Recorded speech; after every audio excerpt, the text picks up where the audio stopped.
खबर शामिल कई पिया रतो देरो में रिपोर्ट एहसान बोसार जी रतो देरो थाने ता लाड़कानी पुलिस एहलकारन जी बदली बाद रतो देरो थाने ते मुकर्रर थियल मुकम्मल स्टाफ न पहुंचण ऐं नफ़री जी खोट सबब फौज जी वारदात। डॉक्टर गोवर्धन दास मखेजा जी क्लिनिक भरिसां क़ाइम मखेजा मेडिकल स्टोर तां जय कुमार मखेजा खां 3 हथियार बंदन 60,000 रोक रक़म ऐं मोबाइल फ़ोन फुर करे फ़रार थी विया।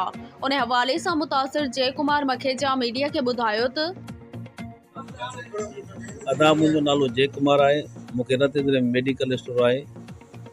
जीअं त मां राति जो दुकान पंहिंजो बंदि करे रहियो हुअमि, जीअं ताला ॾेई रहियो हुअमि त 3 हथियारबंद मुंहिंजे साम्हूं अची बीठा हथियार ताणे मूंखां मोबाइल फ़ोन पैसा रोक NIC ATM वग़ैरह सभु फुर कई वई।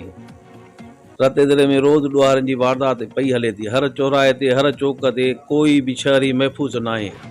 असां आला हुकाम खां इहा ई घुर कयूं था त असांखे महफ़ूज़ कयो वञे, असांखे अमन बहाल कयो वञे, असांखे रिकवरी कराई ॾिनी वञे।